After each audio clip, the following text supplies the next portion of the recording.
Breaking news చూస్తున్నాం. గోదావరి నదిలో పుష్కలంగా నీళ్లున్నాయి. పోలవరానికి అభ్యంతరం చెప్పడం సరికాదని ఆంధ్రప్రదేశ్ ముఖ్యమంత్రి చంద్రబాబు అన్నారు.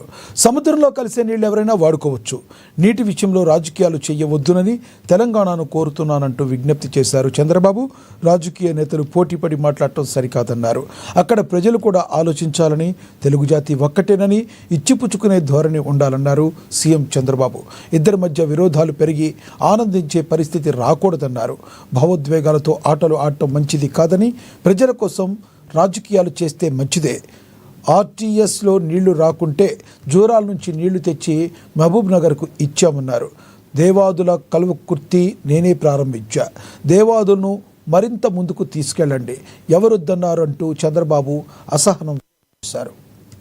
ఏంటి రాజకీయం? ఇప్పుడు దేవాదుల ప్రాజెక్టు కట్టారు. దేవాదుల ప్రాజెక్టు గోదావరి పైన, అక్కడి నుంచి నీళ్లు వస్తే పోలవరానికి వస్తాయి. పోలవరం నీళ్లు వచ్చి గోదావరి నుంచి మీరు నీళ్లు తీసుకుంటే నేను అబ్జెక్ట్ చేయకపోతే, మీరు పోలవరం నీళ్లు తీసుకుంటే మీరు అబ్జెక్ట్ చేస్తే మీనింగ్ ఉందిట్లో. పైన నీళ్లు తీసుకొని ఎక్కడ పోయారు? మంజీరాకి తీసుకెళ్ళి తప్పలేదు. నేను ఆ రోజు వెల్కమ్ చేస్తాను, ఇప్పుడు వెల్కమ్ చేస్తున్నా. గోదావరిలో పుష్కలంగా నీళ్లు ఉన్నాయి, కంప్లీట్ చేయండి.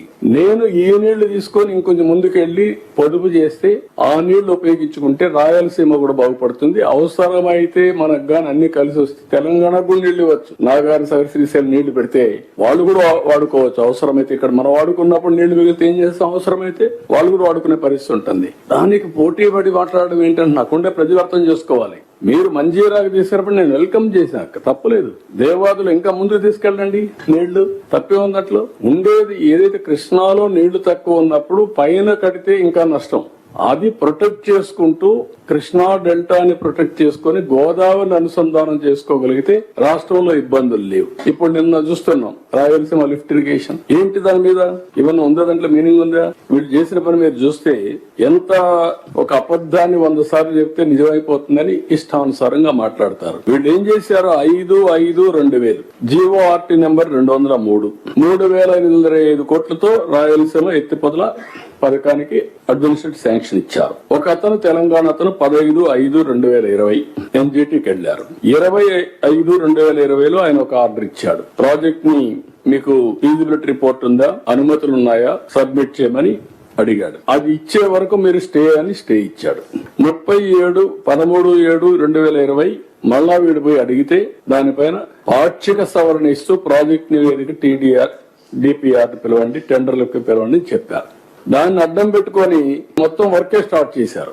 29/10/2020 మళ్ళా ఎన్జిటి కంపల్సరీగా మీరు ఈసీ తీసుకోలేదు, ఎన్విరాన్మెంట్ క్లియరెన్స్ స్టాప్ చేయమన్నారు. స్టాప్ చేశారు. ఇది 25/5/2020 ఇచ్చిన ఆదేశాలు మీరు చూస్తే till the report is submitted and application for environmental clearance pending with MOEF and CC is disposed of by them.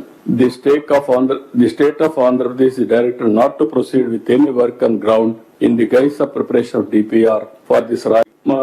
Ramanaidu గారు ఎక్స్ప్లెయిన్ చేశారు. మొత్తం ఎంత ఉంటుందంటే వీళ్ళు పెట్టిన లిఫ్ట్ ఇరిగేషన్ చేయడానికి 34 TMC. మన వాటా ప్రకారం మనకు వచ్చేది 22 TMC. ఇప్పటికే ముచ్చుమరు ఉంది అక్కడ, దాని ద్వారా నీళ్లు తీసుకోవచ్చు.